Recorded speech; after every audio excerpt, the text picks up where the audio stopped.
네, 안녕하세요. 자, 이제 마지막 강의에 왔습니다.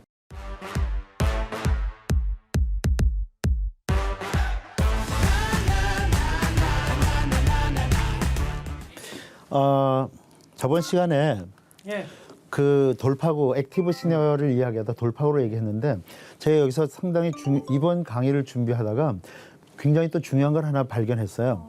액티브 시니어를 공부하다 보니까 우리나라에 노벨상 수상자가 한 명도 없다고 다 알고 계시잖아요. 네, 그래서 대부분 사람들은, 저도 그랬고 대부분 사람들은 아마 우리나라 모든 사람들이 한국의 교육의 문제가 외우는 거, 그런 거에 집중돼 있고 창의력 교육이 아니기 때문에 우리나라에서는 노벨상 후보자가 노벨상이 나올 수 없다 이렇게 얘기를 했었는데, 알고 봤더니 그것도 하나의 문제긴 하지만, 이유긴 하지만 더 중요한 거는 아니라는 거였죠.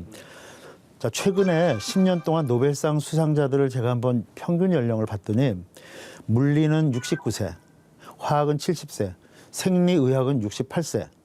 그리고 이 사람들이 노벨상 핵심 연구를 시작한 나이가 40세예요. 39.8세 뭐 이 정도예요. 그리고 그들이 그 연구를 완성시킨 게 20년 후인 58세에서 60세 정도.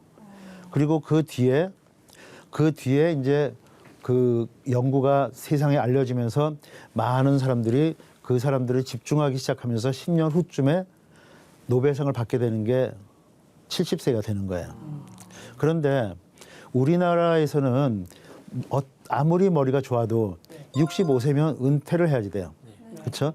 우리나라에서 가장 뛰어난 그 과학자도 65세면 그 학교에서 은퇴를 해야 돼요. 그렇지만 미국이나 유럽에서는, 그 선진국에서는 나이가 들어도 테뉴어라는 게 있어가지고 뛰어난 분들은 자기가 원하는 시간까지 연구할 수 있고 연구 기금이 온단 말이에요. 70세가 됐든 80세가 됐든 일단 테뉴어를 받아버리면, 그게 테뉴어 받기가 어렵지만 테뉴어를 받아버리면 그 뒤로는 끊임없이 연구를 할 수 있고, 뛰어난 사람에게는 사방에서 연구 자금을 대준단 말이에요. 기업도 대주고. 그러다 보니까 하버드 같은 경우는, 제가 다녔던 하버드 같은 경우는요, 그 제 담당 과장님께서 어떤 리서치를 했냐면 쌍둥이들이 20년 동안 어떻게 자라느냐 하는 걸 연구한 거예요. 그러면 그분은 20년 동안 일단 연구 자금이 딱 확보돼 있어. 그 굉장히 머리가 좋은 분이에요. 20년 동안은 확보돼 있는 쌍둥이 롱기티디널 스타디를 쭉 하는 거예요. 그래서 20년 후에 뭐 특별하게 뭐 나온 결과가 뭐 그렇게 특별히 많지는 않아. 근데 어쨌든 간에 그런 리서치를 했는데 하버드 대학에서 그분이 그 리서치를 냈기 때문에 그 NIH라고 그런 기금에서 돈을 대주는 거예요. 그리고 또 그렇지 않고 또 유명한 교수가, 또 하버드라는 유명한 학교가 아니고 다른 학교에 있다면 학생들이 하버드 합격을 해도 그 교수를 찾아가요. 시카고 대학이다. 그럼 시카고 대학, 거기도 좋은 학교지만, 그래서 하버드 안 하고 시카고 대학 가서 그 유명한 교수한테 또 제자가 돼갖고 같이 연구하면서 결과적으로 노벨상을 같이 받는 한 사람이 되고, 그 제자도 또 노벨상을 받게 되고, 이런 시스템 자체가 우리하고의 교육의 그 차원이 다르다는 거예요. 그러면 우리의 교육이라는 거는 무엇이냐? 이렇게 평균 수명이 거의 90세까지 늘어나는 이런 현세, 지금은 90세가 됐어요. 그런 상황에서는 30년씩 한번 나눠서 해야겠다. 그래서 첫 번째 30년은 우리가 어릴 때부터 중고등학교 나와서 대학을 들어가서 그 좀 전문적인 걸 조금 더 공부하는 그 시기라고 생각한다면, 두 번째 직업은 그 30년은 그 첫 번째 받은 30년의 교육을 가지고 무언가를 이렇게 저렇게 해보는 거예요. 그러니까 의사라면 저도 조금만 유명한 의사가 되고 좀 병원을 확장시키기 위해서 열심히 노력한 사람이고, 또 조그만 기업을 했던 사람은 그 나름대로 기업을 크려고 이렇게 했던 사람이고, 또 우리 루카스님 같은 경우는 음악 세계에서 더 유명해지기 위해서 사방에서 연주도 하시고 공부도 하시고 뭐 그렇게 하시는 거잖아요. 기술도 배우시고 테크닉이라고 그러나요? 그런 거. 그런데 그 당시에는 나름대로 40 정도 되면 내가 굉장히 잘한다고 착각하는 경우가 많아요. 가장 40대가 활성화됐다고 생각하기 때문에. 근데 40은 애송이에요, 애송이. 제가 봐도 40대는 50대 초반까지는 제가 뭐 굉장히 그 초기부터 좀 개업을 하자마자부터 좀 잘 된 편이긴 했지만, 그러나 지금 생각해 보면 애송이였어요. 지금 제가 치료하는 방법하고 그 당시에 치료하는 방법하고는 굉장히 큰 차이는 아니지만 기본 어프로치하는 자체가 달라요. 즉 다시 말해서 많은 지식과 그거 플러스 많은 경험이 쌓이지 않으면 더 좋은 치료가 할 수 없는 것이죠. 그래서 이 두 번째 30년은 내가 첫 번째 배운 그 교육과 직업을 활성화시키고 풍성화시키는 기간이라고 보는 거예요. 세 번째 30년은 어떤 것이냐면 은퇴 후에 65세 교수들은 65세 은퇴하지만 공무원들은 또 60세 은퇴하나요? 그리고 또 지금은 뭐 어떤 직장들은 50세, 뭐 45세 때도 뭐 명퇴시키고 하는데 이게 후반전이 아니에요. 손흥민 선수가 제가 손흥민 감독이라면 저는 손흥민 후반전만 뛰게 하겠어. 그건 스플린터잖아요. 그러면 전반전 남들 탁 뛰어갖고 힘 빠졌을 때 후반 들어와서 막 뛰면 5골도 넣을 것 같아요. 그래서 저는 만약 토트넘인가 거의 감독이면 저는 손흥민이 항상 후반전만 넣을 것 같아요. 내가 가장 활성화 있게 내 인생을 보낼 수 있는 시기가 언제나 하는 거예요. 근데 전반, 후반 그러면 후반은 항상 약간 마이너스적인 개념이 있죠. 후반전이 더 활성화시킬 수 있는 기간이에요. 그래서 각자의 능력에 따라서 소위 말해서 제2의 인생 은퇴 시기가 오히려 젊을 때 30대 40대보다 더 화려한 생활을 보낼 수 있고요.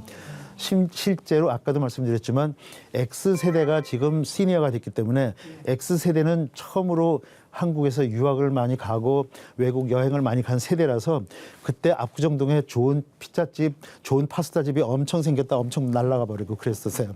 그들이 경험을 통해서 더 좋은 것들을 만들어낼 수 있기 때문에 오히려 그들에게 경험도 많고 자금도 많은 세대죠. 그들이 전문 분야에서 각 쌓여있던 그 지식과 지혜를 기회만 있으면 더 좋은 결과물을 만들어낼 수 있는 시기죠. 자, 아까도 말씀드렸지만 한국인이 노벨상을 못 받는 이유는 창의력 교육이 부족하고 좀 그런 것도 있지만 노벨상을 완성할 수 있는 그 나이의 석학들이 그냥 실무를 할 수 있는 그거에서 그 자발적이 아니라 강제적인 은퇴를 당한다는 거예요. 그러니까 노벨상을 받을 수 있는 거를 원천적 봉쇄를 시켜버리는 거예요. 그래서 제가 강조하고 싶은 거는 60세가 넘어간 사람들은 새로운 각오로 남은 인생을 더 효율적으로 보내야 되는 그런 세대라는 거예요. 그래서 지금은 액티브 시니어가 미래 산업의 새로운 동력에 우리나라의 지금 문제가 뭐냐 하면 다들 아시잖아요. 한국병, 저출산, 지방 소멸 이런 것들이잖아요. 그게 뭐냐 하면 계속 서울로 몰리려고 하는 이유는 서울에 수도권에 있어야지만 직업을 구하는 거예요. 그리고 서울 근처에서 교육을 받아야지만 그나마 학교를 가니까 자꾸 집중이 되는데 이건 어떻게 보면 우리 사람으로 보면 이 심장에 피가 계속 몰리고 이 팔다리는 피가 다 없어진다는 거예요. 그러면 이게 일종의 당뇨병인데 엄청나게 심각한 당뇨병이죠. 이 사방의 손발을 움직이지 못하면 심장에 피가 아무리 많으면 뭐 하겠어. 그냥 끝나는 거죠. 자, 그래서 우리 액티브 시니어가 이런 한국의 저출산 문제, 지방 소멸, 지방 대학 소멸 문제를 해결할 수 있는 주체가 된다는 것이죠. 그래서 그걸 제가 설명을 해드릴게요. 자, 지금도 말씀드렸지만 한국의 사회 문제는 한국병은 저출산, 수도권 집중, 그다음에 지방대학 소멸 이런 것들인데 이게 다 합쳐져 가지고 의사 만들려고 몰빵하는 거하고 그냥 연동이 돼 있는 거예요. 자, 그래서 저는 액티브 시니어가 어떻게 한국병을 고칠 수 있는지 그거에 대해서 생각을 해봤는데 일단 지금 지방대학을 살리기 위해서 다양한 정책이 나오고 있는데 지방대학의 사이버대학과 학점은행 제도들을 많이 풀어줬어요. 물론 서울에 있는 수도권 대학에도 많이 풀어줬는데 시니어 학생들을 지방대학에 활성화시키기 위해서 지방대학에서 시니어들을 위한 프로그램을 개발하고 그 학교에서 다시 학점을 인정받게 하고 거기에서 학위를 받게 한다면 지방으로 갈 수 있는 그런 그 학생들이 많아지고 또 은퇴한 교수들 많잖아요. 제 주변에 친구들이 하버드, MIT, 스탠포드, 뭐 옥스퍼드 이런 데 나온 친구들이 많이 있는데 그 친구들이 다시 교수가 되는 거예요.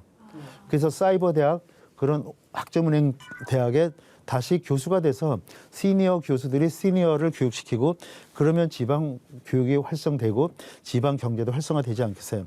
그래서 한국을 세계 최대 10대 강국으로 만든 거는 지금 MZ세대가 아니에요. 시니어들이라고. 그래서 지금은 우리 시니어들이 우리를 10대 강국을 만든 이 사람들의 역사와 경험을 청년들에게 전수할 수 있는 기회를 만들어줘야지 돼요. 그리고 시니어와 청년은 분리된 게 아니라 서로 연동돼 있다는 것을 인식시켜줘야 돼요.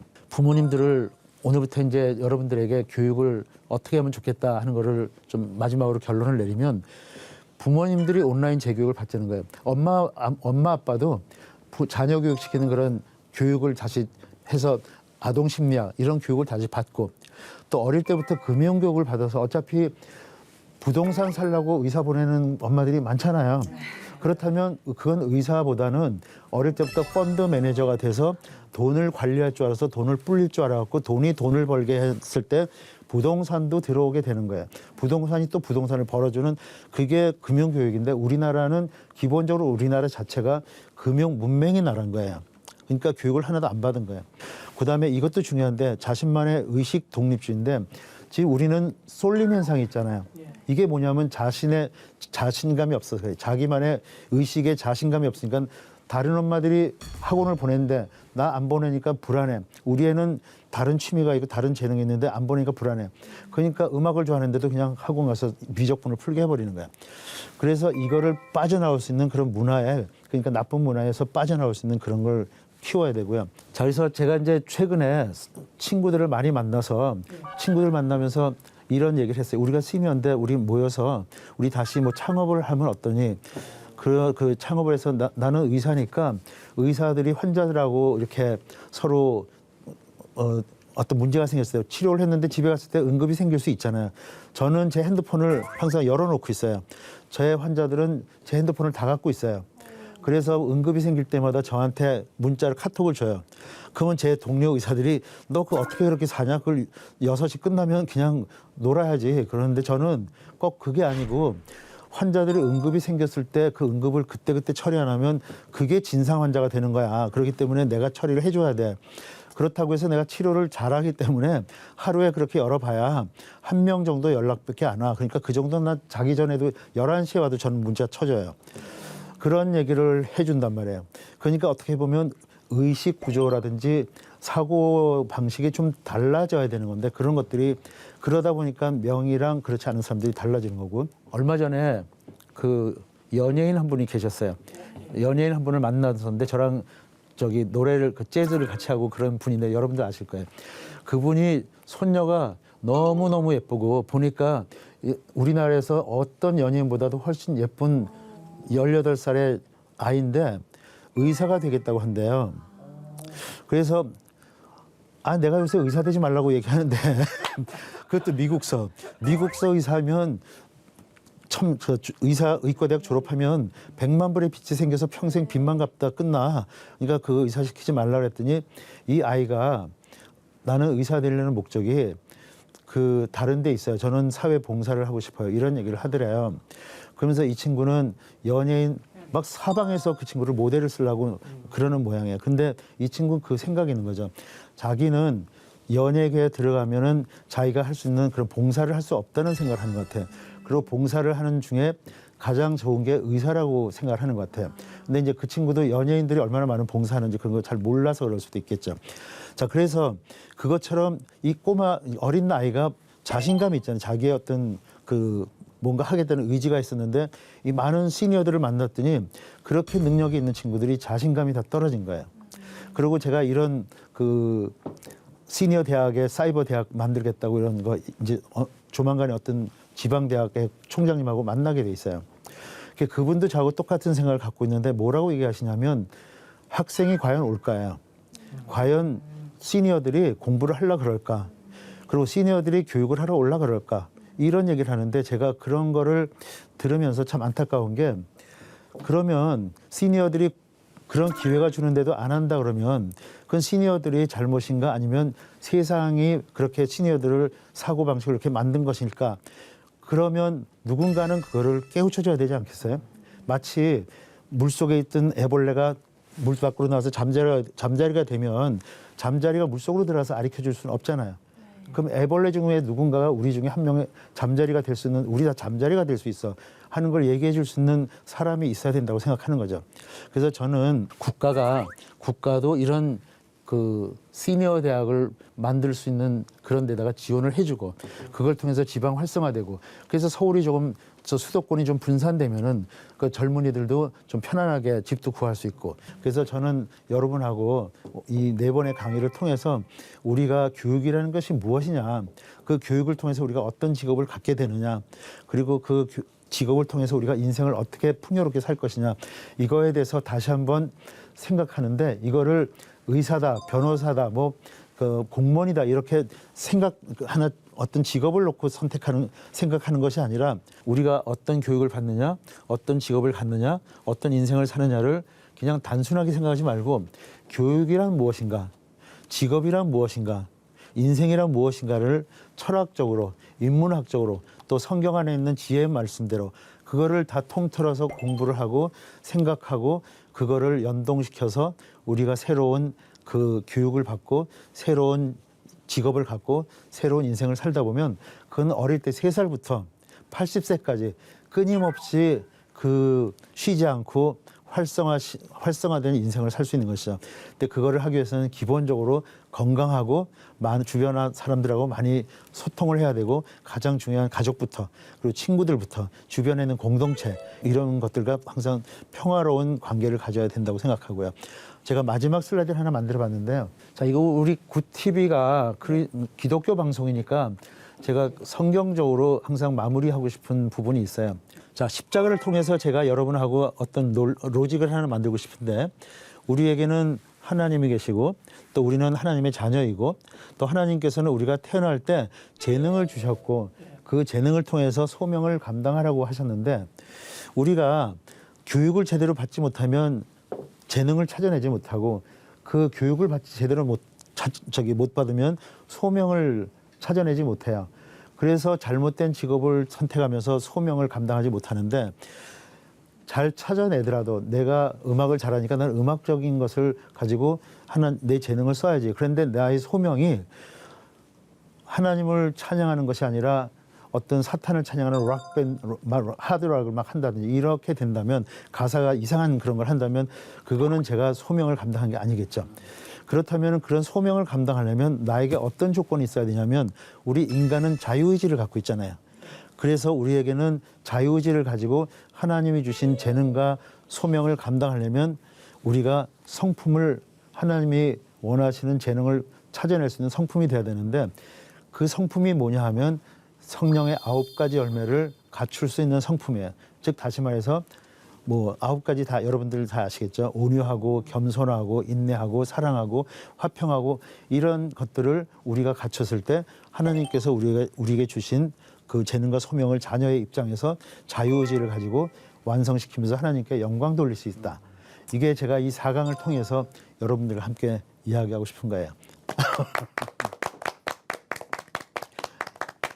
자, 혹시 제 강의가 뭐 많이 부족하긴 하지만 여러분들이 혹시 뭐 소감이 있으시면 뭐 말씀 좀 해주시면. 네, 저부터 하겠습니다. 네네. 일단은 전혀 부족하지 않으셨고요. 너무 좋은 말씀 너무 잘 들었고, 그 이제 4번의 강의를 들으면서 참 많은 생각을 했어요. 그러니까 저도 여태까지 살아왔던 저의 그 배경부터 시작을 해가지고 앞으로 제 자녀들을 어떻게 교육을 해야겠다는 이런 여러 가지 이제 생각이 이제 들었는데, 일단은 저도 좀 그런 과거가 좀 있어요. 저는 이제 지금은 이제 음악을 하고 있지만, 고등학교 때 음악을 이제 결정을 하고 싶었는데, 그 당시 이제 여러 부모님들처럼 음악을 하지 못하게 집에서 반대를 많이 하셔서, 그래서 제가 대학교를 그냥 수능 점수에 맞춰서 관심도 없는 통계학과 전공을 했거든요. 예, 통계학과에서 어쨌든 4년제를 통계학과를 전공을 했고, 그 이후에 이제 좀 저는 이제 군대를 어릴 때부터 이제 교회에서 좀 피아노 반주를 했던 게 있어서, 그래서 군대에서 그 군악대를 가고 이제 거기서 색소폰을 처음 배워서 지금 이제 이렇게 과정이 됐는데, 그 이제 너무 감사하게 지금 살고 있지만, 고등학교 때는 이제 남들처럼 제가 이제 공부에 별로 관심도 없는데 그냥 그 당시 항상 했던 그런 9시까지 야간제를 했어요. 그 시간을, 그 3년을 그렇게 했는데, 그게 어느 순간 운전을 하다가 갑자기 그 생각을 했는데, 그 시간이 너무 아까운 거예요. 맞아요. 제가 그 시간에 음악을 하나라도 더 듣고 이쪽에 그렇죠. 공부를 하고 맞아요. 재능을 키웠으면은 지금보다 훨씬 더 음악을 잘하지 않았을까 하는 생각에, 그 3년의 시간이 너무 아깝다는 생각을 그렇죠. 네. 한 적이 한 번 있었거든요. 네. 그래서 아까 제가 이 첫 강의 때 그 저희끼리 이야기를 나눌 때 그래서 내 애들은 이렇게는 하지 말자. 저는 그래서 이 애기들이 하고 싶은 거를 정말 많이 재능을 찾아주고 그거를 지원을 해주고 싶거든요. 그래서 쌍둥이가 지금 8살이 있는데 첫째는 조금 그림 쪽에 화가가 되고 싶다 그러고 둘째는 이 그 비행기 기장님 되고 싶다. 어릴 때부터 비행기를 너무 좋아했거든요. 그래서 저는 그런 꿈들이 그 정말로 물론 이제 쉬운 길은 다 어느 직업이든 쉬운 길은 아니지만 그거를 정말로 키워주고 싶고 그 다음에 아까 이제 그 강의 중에서 이제 저도 또 그 제가 이제 비행기 기장님이 되거나 화가가 되는 과정을 제가 이제 모르기 때문에 그런 쪽에 좀 더 제가 많이 저랑 하시네. 이제 부모가 공부를 해서 그렇죠. 네. 그렇게 지원을 해줘야 되지 않나 네, 그런 생각을 오늘 많이 했습니다. 그래서 전체적으로 너무 좋은 강의였고 저한테 너무나 필요한 강의가 아니었나 이렇게 생각이 들어서 오늘 좋은 말씀 네, 너무너무 감사합니다. 감사했습니다.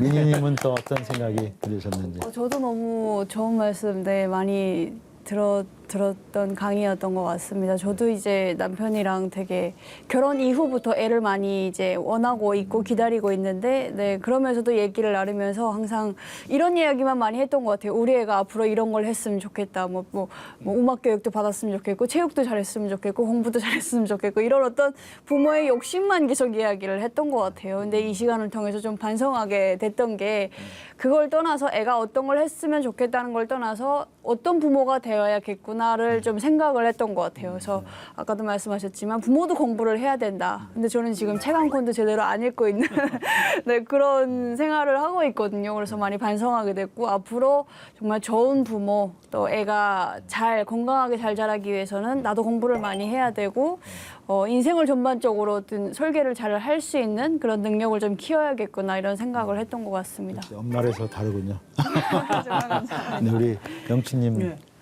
저는 오늘 너무 좋은 강의를 들었는데, 저는 개인적으로 몇 가지 느낀 점은 뭔가 윗물이 맑으면 좀 아랫물도 맑지 않을까라는 생각이 들면서, 확실히 아직 저도 시니어는 아니지만 나중에 지금부터도 계속 꾸준히 무언가를 알아가고 누군가에게 또 자녀 혹은 누군가에게 뭔가를 또 뭐 의사를 시킨다거나 뭔가 할 때도 좀 제가 그거에 대한 좀 정확한 지식이나 이런 게 있어야지 내 자녀에게 손에 끼치지 않는, 내가 너무 사랑하는 존재인데 그에게 피해주면 안 되니까 그런 거를 느꼈고, 저도 어릴 때 막 생각나는데 좀 점점 열정이 아직도 젊지만 좀 줄어드는데, 처음 이제 부산에서 살다가 매번 하고 싶은 일을 이제 부모님이 반대를 하셔가지고, 근데 전 좀 청개구리여서 말을 잘 안 듣는 편이어가지고 이제 저기 군대 갔다 오자마자 그냥 짐 싸고 통보도 없이 그냥 서울로 올라갔었는데, 그때가 제일 돈도 없고 뭘 하고 하더라도 제일 열정적이고 제일 삶의 활력이 좋고 뭔가 되게 기분이 좋고 매일매일 즐거웠던 그때가 이제 막 떠오르면서, 저희 부모님도 요즘에 아까 얘기했던 무슨 이런 거 주문 이런 걸 너무 어려워하세요. 예, 그래서 진짜 간단한 것도 많이 어려워하시고 하시려는 의지도 거의 없으신데, 제가 얘기하면 이제 잔소리가 되니까 뭔가 본인이 이제 깨달으시고 내가 이제 본인을 위해서라도 이렇게 좀 뭔가 좀 배우시면, 제가 배우면 분명히 금방 하실 수 있는데 그래서 좀 각자 배우셨으면 좋겠어요. 이렇게 자신의 이야기, 또 자녀를 키울 때 어떻게 하겠다는지, 또 개인의 갖고 있는 경험 이런 걸 통해서 말씀해 주셨는데, 어쨌거나 제 강의가 여러분에게 도움이 되셨다면 다행인 것 같습니다. 너무 많이 도움이 됐습니다. 그래서 어쨌든 여러분들 다 정리한다면 금융 공부를 꼭 하세요. 그래서 오늘 제가 이 4번의 강의를 이렇게 마무리하고 싶습니다. 여러분 잘 들어주셔서 감사하고요. 또 이 강의를 듣는 많은 분들이 또 제 이야기를 조금씩 귀 기울여 주셨으면 감사하겠습니다. 감사합니다. 감사합니다. 감사합니다.